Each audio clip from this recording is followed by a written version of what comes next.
Good morning students.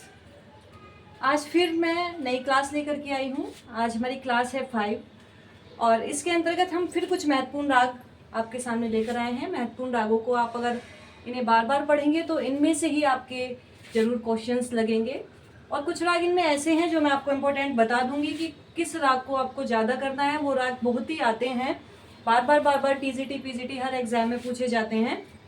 तो देखिए, आज फिर हम राग की सीरीज शुरू करने वाले हैं और स्टार्ट करेंगे राग बिहाग से। राग बिहाग जो कि बिलावल ठाट का राग है, इसमें स्वर शुद्ध प्रयोग किए जाते हैं। वादी संवादी इसका ग और नी है, जाति ओढ़व संपूर्ण है और समय रात्रि का द्वितीय पहर है। कुछ लोग बिहाग राग को कल्याण ठाट के अंतर्गत भी मानते हैं और इसमें तीव्र मध्यम का भी प्रयोग करते हैं। कुछ जो विद्वान गाते हैं बिलावल ठाट से गाते हैं।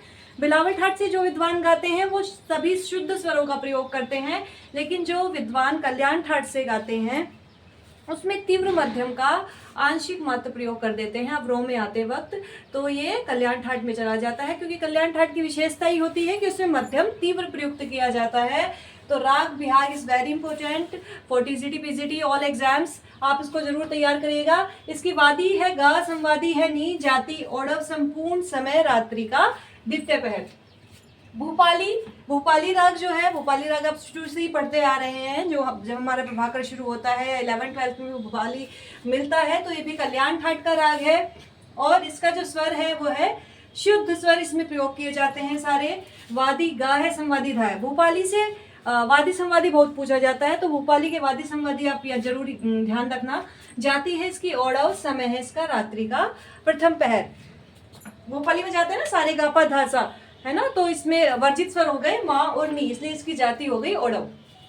मियाँ मल्हार काफी ठाट से है। इसमें गा कोमल और दोनों निषाद का प्रयोग किया जाता है।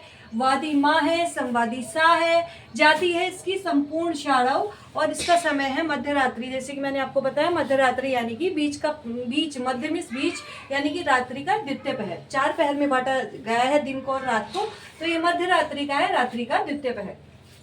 कुछ विद्वान मियाँ मल्हार के वादी संवादी सा और पा भी मानते हैं। तो कुछ राग हमारे अपवाद की श्रेणी में आ जाते हैं, जिसमें अलग अलग विद्वान जो हैं अलग अलग तरह से उसको गाते बजाते हैं। तो कई बार जब हम क्वेश्चन अटेम्प्ट करने जा रहे होते हैं तो उस समय हमें देख के करना होता है कि अगर जो भी ऑप्शन उसमें दिया हुआ हो, बाई चांस पूछा है आपसे कि मियाँ मल्हार का वादी बताइए और उसमें माँ ऑप्शन में ना हो, तो आप उसको देख लीजिए कि उसमें माँ ना होगा तो सा जरूर होगा। तो उस तरह से ही आपको अपना आंसर करना है। इसके बाद राग यमन शुरू से पढ़ते आ रहे हैं। कल्याण ठाट का राग है। पहले राग यमन को कल्याण राग ही बोला जाता था, लेकिन बाद में इसका नाम यमन हुआ। स्वर इसमें माँ तीव्र प्रयोग किया जाता है। वादी संवादी ग और नी, जाति संपूर्ण सभी स्वर का प्रयोग किया जाता है। रात्रि का प्रथम पहर। तो आप जितने भी कल्याण ठाट के राग, मैंने कल भी आपको बताया था, कल्याण ठाट के जितने भी राग होंगे उनमें अधिकतर रात्रि का प्रथम पहर ही उनका गायन समय होगा। आप देखो 2 राग आ जाए हैं आपके, भूपाली राग और यमन राग, दोनों का ही रात्रि का प्रथम पहर। इस तरह से अगर आप कंपैरिजन करके रागों को पढ़ेंगे, क्योंकि हमारे राग इतने पढ़े हैं, शुरू से पढ़ते आ रहे हैं, इतने सारे रागों का जो परिचय याद करना बड़ा मुश्किल होता है। लेकिन जिस तरह से मैं क्लासेस आपकी करा रही हूँ, कंटिन्यू क्लास कर रहे हैं हम, थोड़े थोड़े करके इस तरह से रागों को आप कंपैरिजन में याद करेंगे तो बहुत जल्दी आपको ये याद रहेंगे। रामकली जो है वो भैरव ठाट का राग है। ये रेधा कोमल इसमें प्रयुक्त किए जाते हैं, जो भैरव ठाट की विशेषता है। माँ और नी भी इसमें प्रयुक्त किए जाते हैं, दोनों मध्यम दोनों निषादों का प्रयोग किया जाता है। वादी पा है, संवादी सा है, जाति शाड़व संपूर्ण है, गायन समय इसका प्रातःकाल है। भैरव ठाट के जो राग होते हैं अधिकतर उनका गायन समय प्रातःकाल ही माना जाता है। शंकरा बिलावल ठाट का राग है। इसमें सभी स्वर शुद्ध प्रयोग किए जाते हैं। वादी गा है, संवादी नी है, ओढ़व शाड़व इसकी जाति है और रात्रि का द्वितीय पहर इसका समय है। अहीर भैरव राग। अब जो मैं आपको बता रही थी कि रागों की जो श्रेणी विभाजित की गई है वो 3 प्रकार की गई है, शुद्ध राग, छायलक राग और संकीर्ण राग।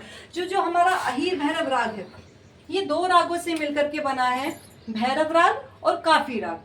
तो 2 रागों से मिलकर के बना है, तो ये किस श्रेणी में आएगा? छायलक राग की श्रेणी में आएगा। तो इस तरह से क्वेश्चन भी बन जाते हैं रागों के कि इनमें से कौन सा राग शुद्ध राग है, कौन सा छायलक है। जैसे कि कल मैंने आपको बताया कि संकीर्ण राग भी होते हैं बहुत से। तो संकीर्ण राग कौन से होते हैं? जिनमें 2 या 2 से अधिक रागों की छाया होती है। जैसे कि हमारा भैरवी राग है, पीलू राग है, तो पीलू भैरवी अधिकतर पूछा जाता है किन में से संकीर्ण राग, ऑप्शन में जरूर होगा पीलू राग। तो अहिर भैरव भैरव और काफी के संयोग से मिलकर के बनता है, तो ये छायालग राग के अंतर्गत आता है। ये भैरव ठाट का राग है। इसमें रे नी कोमल। अब आप देखेंगे कि भैरव ठाट के जो भी राग होते हैं उनमें क्या होता है, रे और धा हमेशा कोमल होता है, लेकिन इसमें काफी का भी सहयोग है, इसलिए काफी की विशेषता इसमें डाल दी, क्योंकि काफी ठाट की विशेषता होती है गानी कोमल, तो नी कोमल को भी इसमें डाल दिया, और भैरव ठाट की विशेषता होती है रेधा कोमल, तो इसमें रे कोमल को डाल दिया। तो रे और नी दोनों के संयोग से, भैरव और काफी के संयोग से अहिर भैरव राग बहुत सुंदर राग है।